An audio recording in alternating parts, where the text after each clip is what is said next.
That's going to affect you selling them, as Patrick has said at the sell barn. That's going to be bid into them, but also just economic loss to the industry. That's Trey Patterson with the Padlock Ranch. He and Patrick Linnell with CattleFax join me today as we discuss the details of a guide to Cull Cattle Management called Right Way, Right Time.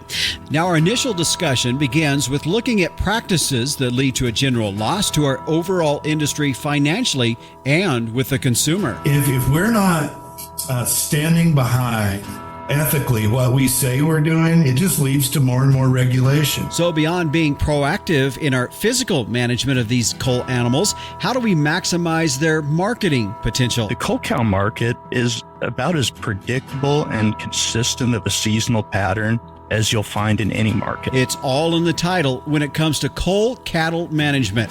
Right way, right time. On this episode of the Working Ranch Radio Show.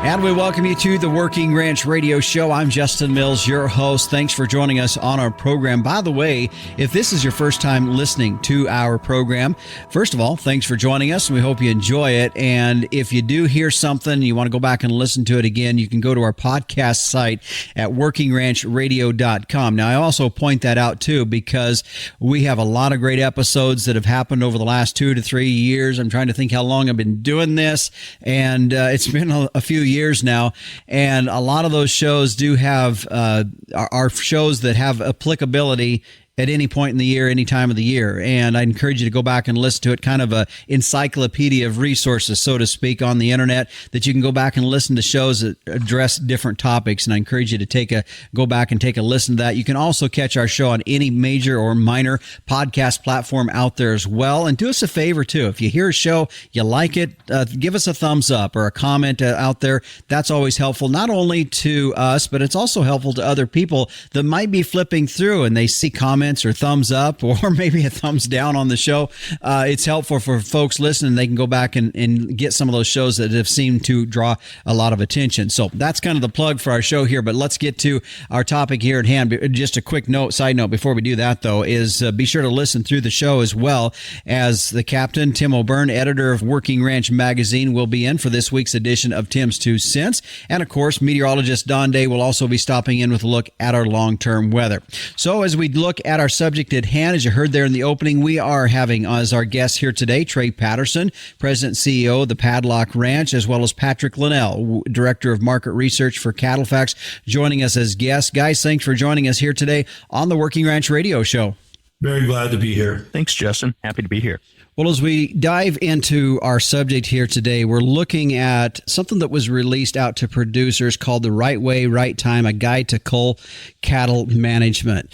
A very interesting document. I thought it was very practical, very applicable to our industry. And Trey, I know you were part of this initial process as you were involved through BQA in getting this out. And so explain what sort of propagated that. What was the reason for putting the effort into this documentation and getting this information out for producers? Well, as we rolled out the results of the 2022 National Beef Quality Audit here this last year, really rolled out in 23, we looked at the non-fed side, these cull cows and bulls.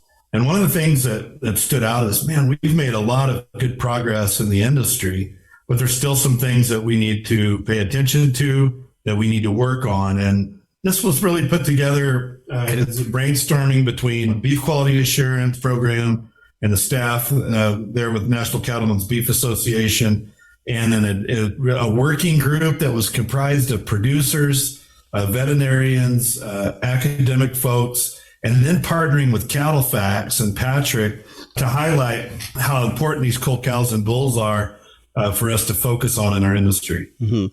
Now, I know that you talked about this coming off of that audit, and that was, as you said, we'd made some pretty good progress in our industry regarding the audit, or some of the things that the audit had revealed in our industry over the many years since we've been doing this. But there were still some surprises in this, and what you pulled together with this documentation really is kind of addressing some of those specific things that really, as a producer, since we're not the ones at the end of the chain on this, we don't really see some of that stuff. And it's really bringing that to the forefront is what I'm gathering in this. Yeah, that's right. We just wanted to draw a new focus to this cull cattle and bull management.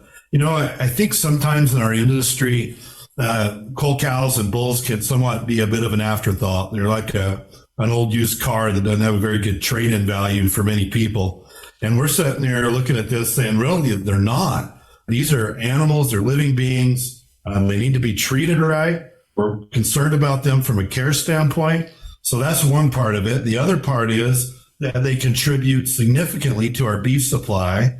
And so there's this beef quality aspect, but they also have tremendous economic value to ranching operations. And so really a big part of this was just bringing to light that these cattle are not an afterthought. They really should be a focus of our strategic planning in our operations because they're really important to us. Mm-hmm. As you were talking about that, a thought that came to my mind too, and I think one of the things that we in agriculture have realized that we have to do, or else we're going to continue to be and stay on the chopping block when it comes to a lot of the different social issues or agendas that are out there, and that is we have to be proactive in this. That's kind of what I'm seeing in this, is some proactiveness. And, right off the gate, we talk about animal welfare and well-being. Being proactive for our industry, that's part of what we as ranchers need to be doing as well. Oh, man, I couldn't agree more. I think we need to be able to look ourselves in the mirror and know that we're good stewards of these animals that we've been entrusted to shepherd, but also be able to look our customers in the eye and say, man, you can trust us that we do care for these animals, that we are doing everything we can. And it doesn't matter if it's a newborn calf or a 13-year-old cow that's leaving the herd. These animals are important to us, and you can feel good about the products you're eating, whether it be a steak at the nice steakhouse you're dining at or a burger at a fast food chain, that the source of that food came from ranchers that care deeply about the animals and the land, and just be able to communicate that stewardship is really important. And a lot of that's what, the proactiveness is what beef quality assurance has been about from the beginning. It's looking at data, scientific based information, saying, man, we're leaving some things on the table. How do we get out in front of this? And just look at, for instance, what's happened with injection site lesions. Mm-hmm. And this audit was no different. That was a big issue when we started this program. And now it's still important. We still highlight it, but a much smaller issue. So we're just kind of continuing down this path of improvement. And that's what this document was really about. To help us stay on that course. Mm-hmm. You bet. Well, guys, let's take a break here. And when we come back, we're going to start getting into some of those specific things. There are also similarities to some things that we saw in that latest audit that come out. And as we address those, I want to go and work through those as we continue through this. Really, the what we're trying to draw here as folks, as you're listening here, is the fact of addressing and understanding, as Trey was talking a little bit, there's value in this cull market, in this bull market, cull bull market as well, and understanding that, just thinking them as an afterthought, there's more to that. We're going to get into some of those specific things later on, talking about how we can increase the value in it. There might be some dollars you've been leaving on the table. We'll talk about that. Patrick Linnell also joining us with CattleFax, and Trey Patterson also our guest here today. As we head to break, this section brought to you today by Inherent Select from Zoetis. Don't miss your chance to save on genetic testing. Unlocking genetic potential starts with a complete picture of your commercial cow herd. Learn how to get started with Inherent Select at beefgenetics.com/radio. We'll be back after this. What if your commercial beef herd could be better than you thought possible? Genetic testing can help give you more confidence about what your herd is made of, and more importantly, what it can be.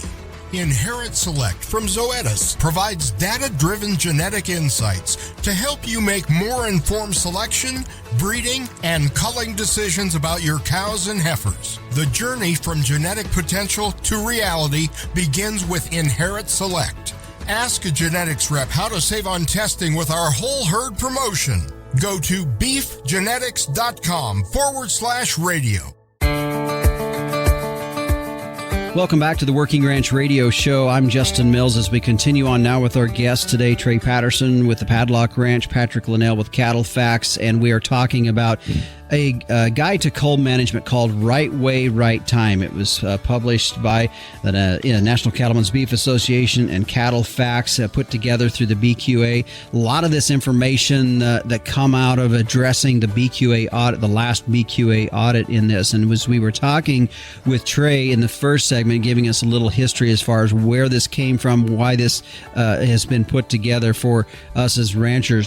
Before we get back and looking at some of the specific things that we're addressing in this Cull Cattle Management. And let me just say, as I bring in Patrick Linnell now, who is the Director of Market Research for CattleFax, really, Patrick, at the end of the day, as Trey was saying, and I alluded to as we tailed out of the last segment, just thinking of our cull animals as like this afterthought, like it's just almost a pain for us to deal with, is really a mindset that we need to move away from and know that there is value in these animals.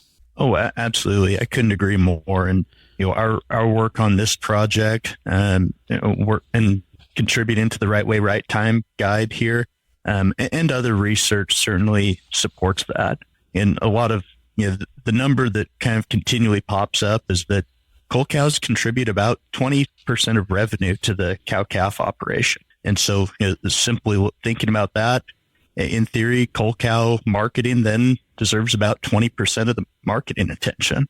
And the other thing to think about is that cull cows contribute about 20% of U.S. beef production. So, from a quality, high-level industry standpoint, or back home at the individual operation, they certainly do deserve a meaningful chunk of the attention. And likely that's even going to remain so, even more so over the next several years here. Mm-hmm. As numbers continue to be cyclically tight, the market already says it wants lean beef. 90% lean trimmings are at record high prices. Cull cows are at record high prices. It means that the market's going to continue to incentivize, lots of dollars per head and place value on bringing high quality, well-conditioned animals to the market. Mm-hmm. And I think one of the things too, Patrick, I think about is we can't be complacent. I realize these calf prices and these cattle prices are high. And I think sometimes we, we'll just not worry about these cull cows because we're a little more profitable situation. And boy, that's about the worst frame of mind too to be in. You're right, Justin. I mean, I think we can certainly get by without paying as much attention, but frankly, there's the most to gain from attention to cull cow marketing today. You bet. And, flipping to the other side of, the cattle cycles, which again, we've kind of come through that era of low prices and profits. And at some point prices will move back lower again. And there can maybe be a little bit less to gain, but that's the period when every penny is that much more important. Mm-hmm. So it's kind of one of those where, the answer is that it's always important. Mm-hmm. Trey, let's jump back with you and let's start working through some of these specific items that this Right Way, Right Time guide is basically bringing out and just getting some information in front of our eyes that we can read through that. A lot of times I think as I said to you guys before we started on air here today, some of it's kind of pretty practical, makes a lot of common sense, but then we just don't do it. So when we start with, let's just start with animal health, and we have seen more and more people getting more conscious about how they're handling their livestock, and a lot of that kind of stuff all circulates together, and just knowing that having these cows these bulls in a healthy, both physically and state of mind is important as well. Yeah, I think it is important. And just, one of the things we talk about a lot in BQA is just having a veterinary client-patient relationship, being able to have a herd health plan from a vaccination standpoint, from an animal management standpoint, to be able to keep animals as healthy as they can. And so that really kind of forms the backbone. And that, I think that's important regardless of your size. We're maybe a more sizable operation, but you know what I tell my people when we talk about this is that if we're going to be excellent, you treat every animal as an individual. We care about every single animal. We care about their well-being. We care about their profit potential, and not look at some subgroup of animals like a cull cow or anything for that matter, and as being just a write-off that's not. We're not going to worry about it. So yes, from a herd health standpoint, and one thing to point out on the health side is we have to be just as aware of withdrawal times and medications and some vaccines and anthelmintics that are given to these animals, that we have to be past withdrawal to be able to sell those. And so that record keeping that goes along with that is really important. I think a lot of times we say, okay, we got all those records on our cows. What about the cows? So just another thing to consider from a herd health standpoint. And along with that goes the animal handling side, and just how the animals are handled with as little stress as possible. And one of the things that we see stand out that we've made improvements on, but it's still an issue, is bruising and facilities and the way animals are handled. These animals are big, right? And they're a lot of times mixed with bulls and those type of things. And so these concepts of how do we manage that to get animals at the same size, together when we're moving them and so on, handling those in a low stress manner become very important to this discussion. Mm-hmm. You read my mind as you were talking about some other things just a little bit ago. As you were talking about withdrawal periods, I had underlined that and was going to ask you a question on that, but you addressed that, and I thought that was interesting as we were talking about that. One of the things I felt for several years, and I don't know, maybe sale barns nowadays more required, I don't know, but I know it seemed like for a long time it's still somewhat of a subjective deal, is fill out that shot sheet, that they give you. As you were talking about the information, have records and know what shots were given and understanding the withdrawal periods. If you don't fill out that shot sheet information, when it goes to the sale barn, they just have to assume that there's going to be some element of withdrawal that they have to do anyways, and they're going to price that accordingly when they buy that cull animal. Yeah, I think it's important that we provide that information. As Patrick said, these animals deserve market attention just like our calves. And I think that's important from a marketing standpoint, but just generating value for the industry. And from a withdrawal time standpoint, there's an ethics thing there. Mm-hmm. Here's the deal. If we're not standing behind ethically what we say we're doing, it just leads to more and more regulation. And so let's I think all of us as an industry, let's get together and make sure that we're not shipping animals that are within a withdrawal period, and making sure that when we sign those affidavits that they're clean, that they are indeed clean. I think that's really important for us as an industry and our reputation. Mm-hmm. Boy, Trey, your comment there about the ethics, I think that just pretty much says the whole conversation we're having about here today, really, when it comes down to it, isn't it? I think so. I think it really revolves around that. Yeah.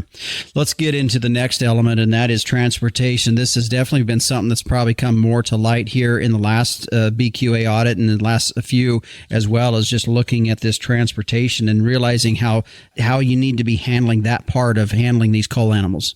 Yeah. So, I mentioned that earlier with, the way these animals are transported. And one of the things that came out of this audit is that compared to prior audits, it looks like producers are doing a better job of giving the animals enough space on the truck, and more than 65% of the transporters of these animals had beef quality assurance training. BQA's got this BQA transportation training now.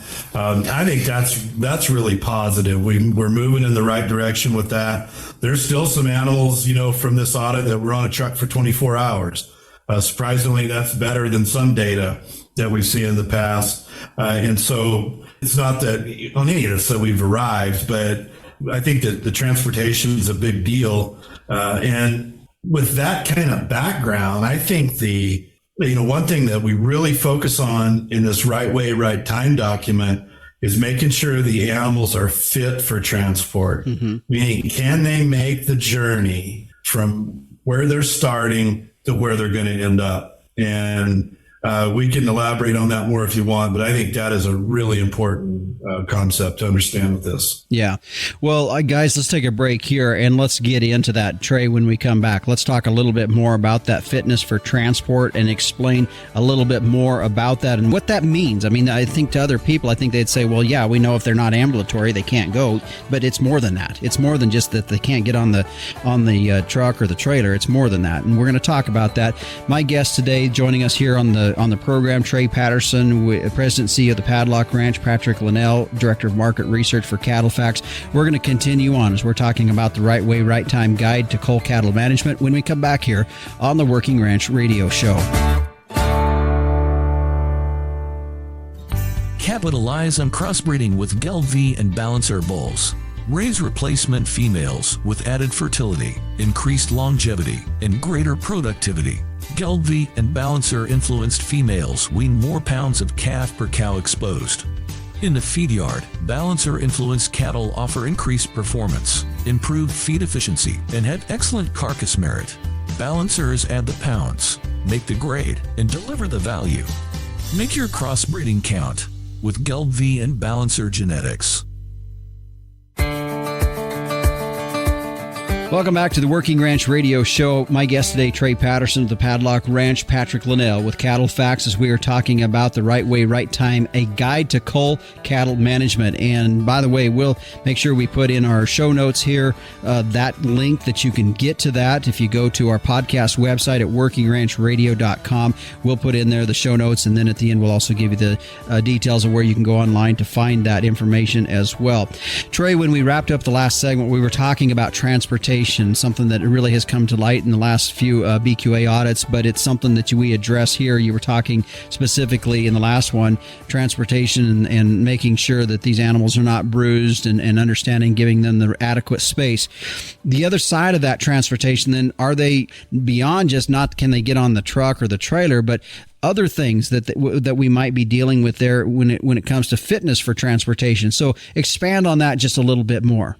Yeah, this is a lot more than just being cowboy enough to get them on a trailer. I think we can get that done, right? Yeah. This is about can those animals make it through the system that they're going to be put through to get to their final destination. And so you think of some animals may go to a collection point, and from that collection point, then go to an auction market, and then from an auction market to a packing facility. There's a lot of handling, a lot of movement that goes along with that.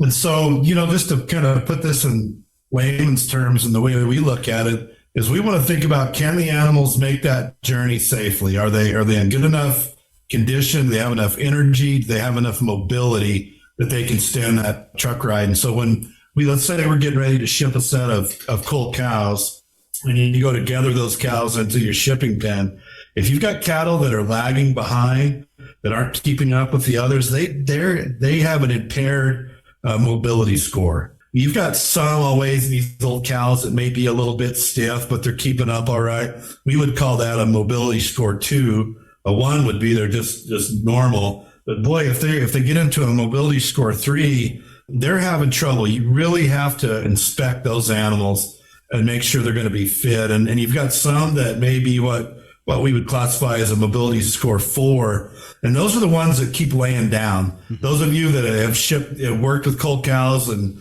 you probably have seen that. You get them up, you move them. Yeah, you can get them to move, but then they just lay down right away. That animal's not going to make a trip. And then you've got, when you see these mobility score 3s and 4s, you've got some decisions to make. What is causing that? Is it some kind of a hoof rot or a hoof injury that they can recover from? Then you may have a decision point to retain that animal and get it in a better position to transport. If it's an energy thing and they're just too emaciated, same thing.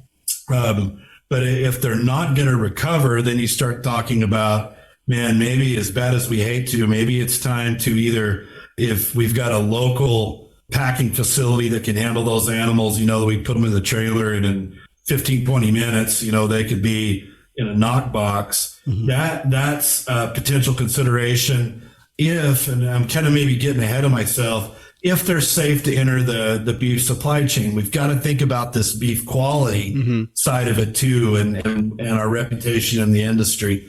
But boy, if they lay down, if they're laying down when they get to their final destination, they're going to be condemned. And it causes all kinds of problems at the packing facility. They can't unload cattle on top of them. They've got to get them out there. That is a terrible image for us to portray. And so just trying to squeeze that last little dollar out of some of them need to be humanely euthanized. And we've got guidelines on bqa.org on how to do that. But making sure those animals can make that truck ride from a mobility and a condition, just having the energy to withstand it is important from an animal care standpoint, but also the end supply. I think about it like this when we're shipping cull cows. When I buy that cow and feed it to my family, does that look like a healthy enough animal that I would go put it in my freezer right now? Or is that one that you're saying, God, I hope I can get $100 for her. It's better than nothing. And some other hoser can eat it, in the fast food chain somewhere. That's not right. And so think about it that way, about putting yourself in that personal position, I think, and people will have that mindset. I think it takes a lot of the ambiguity out of that. Mm-hmm. Patrick, I want to go to you right now because this was something as Trey was talking about that there. And yeah, you can, in probably many of these cases that is not fit to be transported, they can get on these trailers, they can get on these trucks and they could move out, they could go somewhere, but you're going to end up paying for it. As Trey was alluding to there, it costs our industry in general, but you as a producer, it's going to cost you if you're taking them to the sale barn. Oh, absolutely. And I mean, Trey alluded to the challenges of, it's such a case by case scenario of, is there a way to fix this problem with this animal or not? And that's kind of a whole nother discussion. But I think it's all pretty obvious to us that those animals that show up to the sale barn, for instance, in rough condition, and it's questionable whether it was as the cow packer buys those animals and takes them to the plant. If it's questionable, if she'll be able to make it down those other steps of the supply chain, it's pretty clearly bid into her price. Mm-hmm. For sure. All right, Trey, let's move on to the next area. And that's, we start talking about body condition. And that not only is in terms of what physically we see, but even the hanging carcass out there. I mean, the value that we see is just so poor in a lot of ways. But let's talk about body condition. Yeah, so that was one thing that came out of this 2022 audit is the muscle scores, the number of thin cows, light muscled cows, and it's really correlated to being kind of thin. They started to catabolize muscle, right? Because they've used all their energy reserves. Was the highest it's been in any audit in the last 27 years. Now, some of that was because this audit was conducted when there was pretty widespread drought in part of the U.S. But that doesn't overshadow the point that the value that's lost in shipping those kind of animals, but really the quality of beef that we're putting into the system, and the opportunity to add value and to add condition and add comfort to these animals, I think is really showcased through that example. And so maybe it's a blessing in disguise. And man, I get it. You're droughted out. You don't have any extra feed. That's pretty tough, right? You're just trying to figure out how to feed the ones you've still got left. Mm-hmm. But that really gets into this timeliness thing. If you don't have the feed to pick them up, getting them cold out of the herd before they are at that severe emaciated state, I think is really the point we wanted to make here. Yeah. Okay, let's go to another big thing, and we may not get it all covered in this. What we have left in this segment right here, we can sure move into the next segment if we need to. But let's talk foreign objects. This is something that really, I think, one thing that stood out in my mind when I did the interview, I believe it was last year sometime, regarding the BQA audit that came out. Foreign objects, and it is just a scratcher in my mind in some ways what we're seeing in these carcasses. Yeah, I was a little bit taken back by that. The results of this audit. It showed the percentage of plants reporting foreign objects. That 100% of those. That doesn't mean 100% of the beef or that it was every day, but every plant in the audit reported finding birdshot or buckshot in animal carcasses. And half of those reported customers complaining about it. That means their customers who take these subprimals to the grind or wherever the end product is, complained about finding it in there. Tremendous economic loss to the industry. All that product has to leave. And evidently, and I it's hard for me to get my mind around, but evidently there are people that are using bird shot in shotguns to move animals, get them out of brush piles, to get the neighbor's bull off of you, whatever. And to me, that is completely unacceptable. And I think we've got the procedures in place in our industry that, thankfully these aren't ending up on the kitchen tables or in your box of burger you buy. But dang it, that's a tough thing as an industry. And I think we just want to be right out in front of that and say, man, this is unacceptable. And we hope bringing attention to it would really highlight that for people that you can't do this. And people think, well, that doesn't get through the hide. It obviously does. I mean, we've heard from people on the purveying end, the packing end, that it darn sure does. It's in the product. In a lower percentage, there's still some reports of other foreign objects, like broken needles or things like that. And one of the new ones that popped up were the darts, were the remote delivery devices. That some of those are ending up, at least not necessarily at all of them, and we don't know the percentage of carcasses, but they are showing up. The plants have reported that these are showing up periodically, having these remote delivery devices in the carcass. So we've got to really tackle that as an industry. Yeah. Okay. One real quick thing, Trey, I wanted to hit on this too. And this was something, and partly what caught my attention with it was I had done an interview with Dr. Ty Lawrence at West Texas A&M back his first part of this year, episode 151, 152 on beef on dairy. One of the issues that we were talking about in regards to dairy animals was milk on the carcasses. That in itself that carcass is contaminated, if there's milk. So the full udder element, that's an aspect to be thinking about as well. Yeah, that came out in this audit. Like I said, we made a lot of progress in the defect side in cull cows and bulls, but just almost half of the defects that we did measure was milk contamination from full udders. And that's just taking a tight back cow and sending her right to slaughter. And so if that back breaks, that milk spills, they have to cut that carcass. Anywhere that contamination has to be cut out. That's going to affect you sell them, as Patrick has said, at the sell barn. That's going to be bid into them, but also just economic loss to the industry. So if, as much as we have any ability to do, letting those cows go through a short dry up period, I think is important for us as an industry. You bet.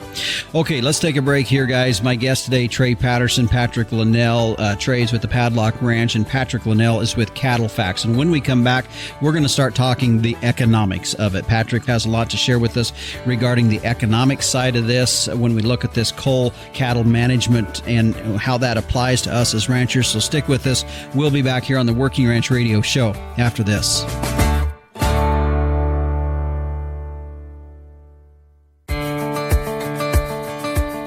Welcome back to the Working Ranch Radio Show. My guest today, Trey Patterson, President and CEO of the Padlock Ranch in Wyoming, and also Patrick Linnell, Director of Market Research for CattleFax. We are talking specifically today about right way, right time. Well, what is it? It's a guide to cull cattle management put together through a lot of the efforts, combined efforts of a lot of different entities, really looking at some of the information, as we heard from Trey a bit ago throughout the first part of this program, looking at some of the things that came out of the beef quality audit, the last one, and how can we address that as an industry to be proactive in that, and at the same time understanding that some of these things, if they're not handled, do end up costing our industry in the long run, financially, and even in the perspective of the consumer out there, their perception, I should say, in what they think of our product. So that moves us into the element here now, as Patrick Linnell, as I said, with CattleFax, is with us. And Patrick, we now jump into the economics of it. As you had said earlier, the coal market, it's something we just can't sneeze about and just pretend it's not there. It's a part of every ranching operation. So let's jump into the economic side of of this, from your perspective of this, the importance of understanding how we handle our cull cattle better? Yeah, absolutely, Justin. And I guess just to jump back and add on, I think to some of Trey's comments earlier is a great way to start this side of the discussion. A lot of estimates out there, it's literally 50% of beef that's consumed domestically that's consumed in the form of ground beef. And, yes, some of that comes from the fed supply, but a lot of that is coming from the non-fed side and the bulk of it. And so I think from that standpoint, just saying, oh, she's just hamburger is really downplaying something that is important. Mm-hmm. And it's also to the conversation and to the findings on foreign material here, whether it's a dart, a needle, or buckshot that is in that carcass and hits the grinder, and metal detectors, or catch the vast majority of it. But even if it's 99.999, how many nines you want to add on there, it's a zero tolerance that we need to have as an industry, because you can just think about that one person that eats one burger that has a half of a buckshot pellet in it. I mean, that's a problem. And the consumer loves beef. That's what all the data shows. And why would we want to sacrifice that as an industry by allowing that kind of product to move through the system? Yeah, that's a really good point. Patrick, one of the things is I hear Trey talking through some of this, there's kind of an underlying thing that's part of a lot of this. And when we look at strategies to add value to these animals, timing really comes down to a lot of this, doesn't it? It really does. It really does. Trey talked about in the challenges with drought and the impact there that likely showed up in this. And, we do often see, is there some opportunities for folks to add weight to cows, add condition? Certainly knowing that, when you are in those drought type of scenarios, that oftentimes you need to be pretty quick to make that decision. And that's just one of those market timing things that when unfortunately we do get in those drought scenarios. Mm-hmm. But regardless, setting aside the drought conversation and those situations, the cull cow market is about as predictable and consistent of a seasonal pattern as you'll find in any market. And it really comes down to the fact that 75% of the nation's cow herd is spring calving, weans in the fall. At the same time, you're in making those preg checking and culling decisions and taking those cows to town. And onto the other side of it, spring grilling demand for burgers tends to be strongest in the spring and early summer time frame. So you have these supply and demand factors that created just a very consistent seasonal pattern. Mm-hmm. And so what we talked about in the Right Way, Right Time management guide, is really just trying to stimulate thought on how we can take advantage of that very consistent seasonal pattern. And knowing that, again, every cow-calf operation has a unique situation. There's no one-size-fits-all approach, but just thinking about, are there some ways that we can take advantage of that seasonality? For instance, from August, September into October, November, cull cow prices typically break around 10% ahead of Labor Day, kind of that line in the sand when the cull cow market starts to move lower. And then to the other side, if we have some females that we're making the decision to cull her from the herd, but she could stand to have some more weight and we have the resources to do so, and she has the ability to do so, then is there a way to hold on to her and roll her into the new year and kind of get past that Valentine's Day time frame? The market works past all that heavy volume of cull cows in the fall, and you start approaching that spring grilling. And so, again, maybe it doesn't work. Maybe you don't have the feed resources one year, or again, it depends on the animal herself and some management decisions. But just thinking about, are there some ways that we can work that seasonality to our benefit? Mm-hmm. Patrick, one of the things that is talked about in this guide to Cull Cattle Management is selling late-bred cows. And this is where I have to raise my hand sometimes and say I'm kind of guilty of this. Is just, well, we'll keep her one more year, and I think that propagates a lot of different things. Not only potentially can she even make it through the winter, and if she does, how much are you going to have to put into her to get her through the winter?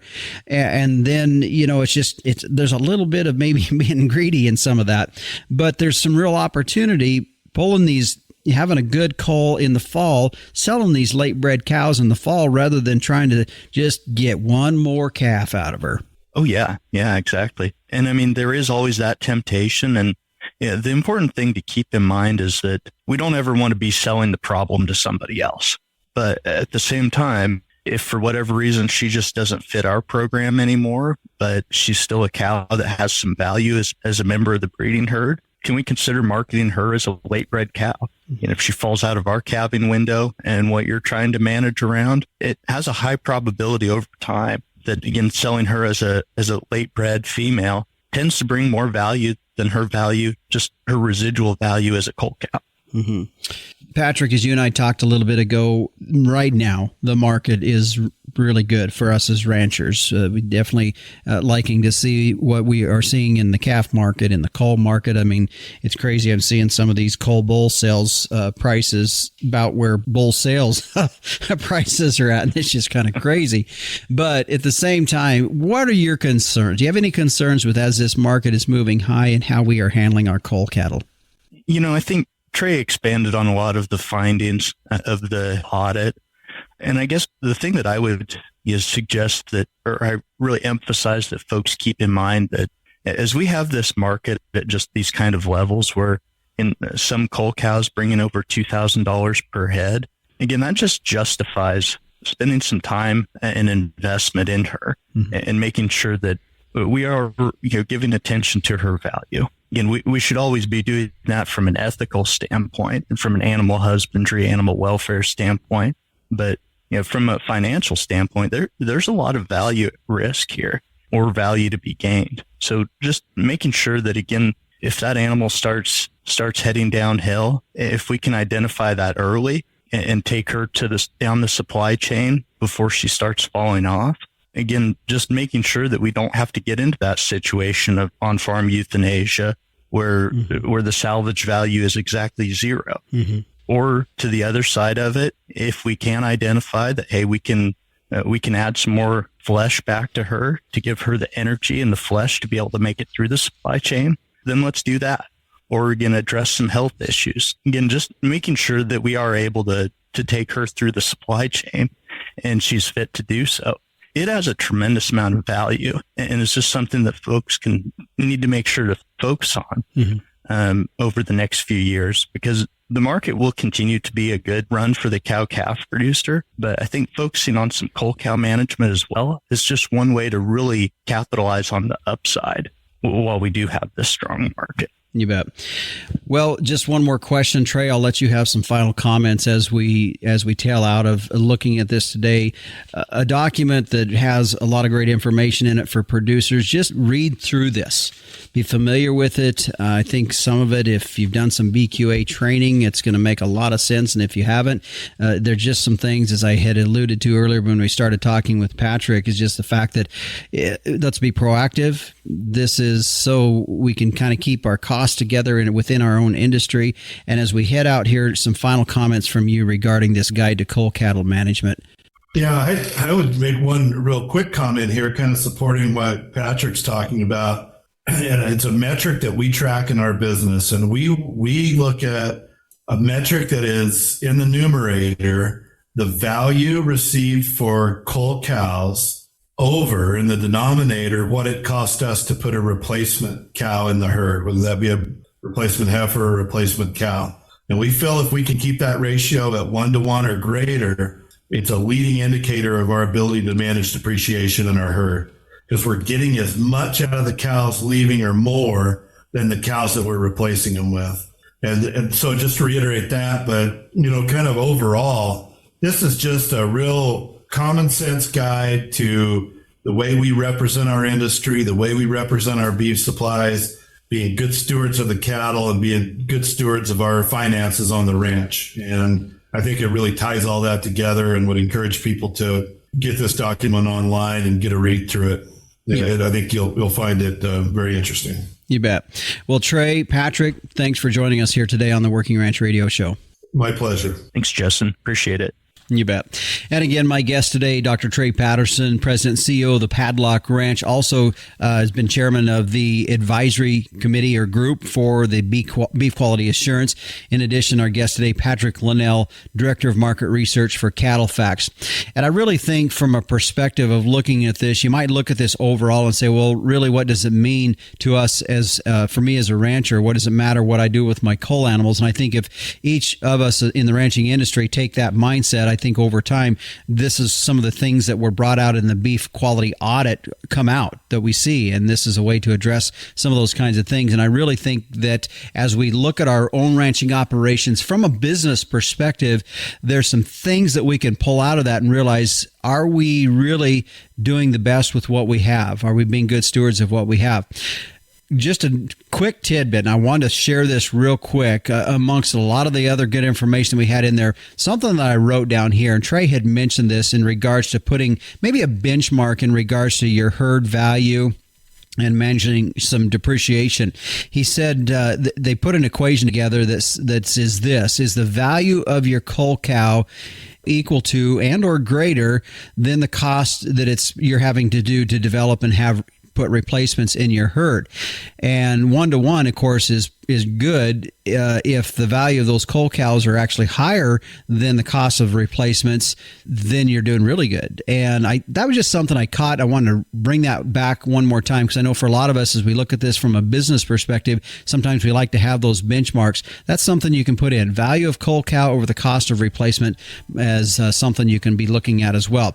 Real quick, as we just wrap up this segment where we're talking about the right way, right time, a guide to Cull Cattle Management, you can find that. If you go to our show notes, I'll put a link in there, but also you can go to the website at ncba.org, and there's a producer tab there that you can go in there and you can find this document. You can print it out for yourself and have it read through it like Trey had mentioned to us, to read through it and just let it kind of filter in some of your decision makings as you are contemplating what you're going to be doing with your cull cattle here in 2024 and going forward. Well, stay with us. When we come back, meteorologist Don Day will be in with a look at our long-term weather, and Tim O'Byrne, editor of Working Ranch Magazine, will be up next with this week's edition of Tim's 2 Cents. We'll be back after this. Looking for the perfect gift for a gardener or weather enthusiast? Introducing the Tropo, a precision rain gauge that has revolutionized both reliability and convenience. Expertly engineered by meteorologists, the Tropo gauge boasts rugged durability, impeccable accuracy, and precision to the 100th of an inch. Visit measurerain.com to order a Tropo today and use code RAINDAY. That's RAINDAY for free shipping and 10% off. Go to measurerain.com.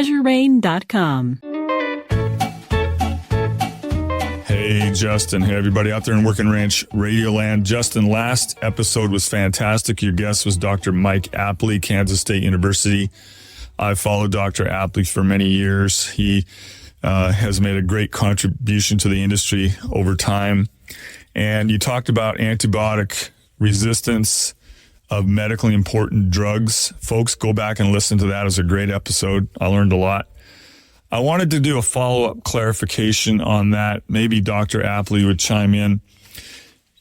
The way I understand it, the human medical chain, the antibiotic resistance can occur in two different ways, and they both kind of involve misuse, I guess you'd say, of the antibiotic. So the first scenario would be where the individual goes to the doctor for diagnosis and prescription of an antibiotic for a bacterial infection.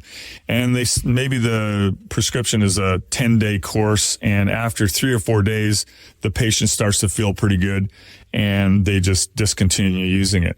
And that can lead to not completely entirely killing the bacterial load in that particular patient. And so then the remaining bacteria that should have been killed over the 10 days, they kind of mutate and they can become resistant that way. The second scenario would be where the patient goes to the doctor with something that can't be treated with an antibiotic, but they ask for it anyway, and the doctor either just gives it to them, just to make them feel good, or they prescribe it in a certain case where the doctor does not want a bacteria to come in through the back door and attack the patient while they're dealing with a virus or fungus or whatever. And so they will prescribe an antibiotic for that. So I would like some clarification on that, because the way I understand it, both those scenarios are really important part of the puzzle when it comes to understanding the full scope of antibiotic resistance in medically important drugs in the human food chain. Back to you. All right, thanks, Captain. And I have gotten a hold of Dr. Apley. In fact, we're going to get back together and do another interview just to answer that question. So look forward to hearing his response from that as well. Well, we're going to switch gears now as we turn and take a look at our long-term weather. Joining us, as he does each and every week, is meteorologist Don Day.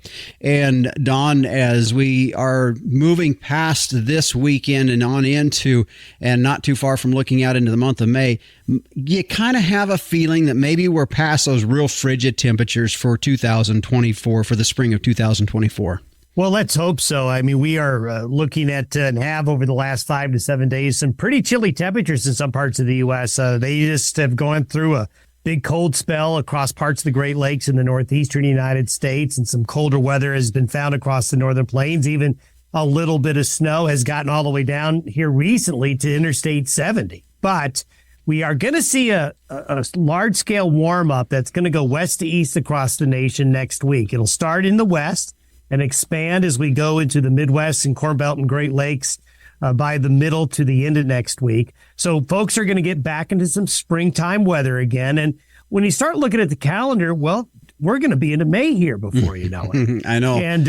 And it does look like the Pacific is going to want to keep at least the lower 48 in a mild pattern for the beginning of May, although that doesn't necessarily mean dry. I think we're going to have plenty of episodes where shower and thunderstorm activity in many areas of the nation will be possible. And as we've talked in over the last couple of weeks, this is severe weather season, and we always have to look out for that. Mm-hmm.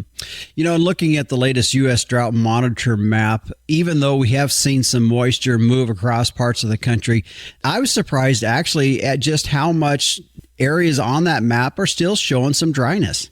Yeah, there are some areas showing dryness. Now, some of those areas that I think you're a little bit surprised may be due to the fact that there's been some data problems with some of the computers that keep track of precipitation across the U.S. So I think you may start to see some improvements on next week's map. Mm-hmm. But going back to your point, with that being said, we still have some pretty big soil moisture deficits over a large part of Iowa, eastern areas of Nebraska. If you look at Kansas and eastern Colorado, they've started to trend drier. While the northern parts of New Mexico have had a pretty wet weather, there's a large part of New Mexico and far west Texas that are showing some drought areas. So yes, there are some areas that are dry. We've also had a drier pattern develop this winter across the northern plains. Although I'll say this, from what we're seeing in the long range charts, I think some of those drought areas that we have now have some good chances of getting some spring moisture here in the weeks ahead. All right. Well, Don, appreciate the update. We'll see you next week. See you then. You bet.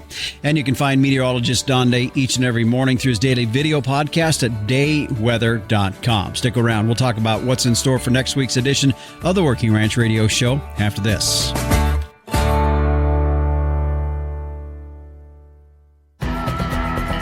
Well, coming up on next week's show, I'm basically going to be sharing with you conversations that I've had looking at a couple different products for our own ranching operations that might be useful to you all as well. Now, these products are totally unrelated, but the first one is going to be with 701X. Now, they do the GPS tags that you can put in livestock, and I'm kind of looking at that just a little bit, maybe in my bulls. The other one is the product called Ferropease. Now, it's a maternal bovine appeasing substance. It's an all-natural product that you can put on the nose and the back of the poll of animals, and it keeps their stress levels down. Kind of interested in that and thought you might be as well. So tune in on next week's show as we look at those two products. Well, the Working Ranch Radio Show is a production of Working Ranch Magazine, branded #1 by America's Ranchers. If you hear something you like, give us a thumbs up or a comment. We appreciate that. My email address is justin.workingranch@gmail.com. Thanks for joining us. I'm Justin Mills, and until next time, keep your chin down and your mind in the middle. So long.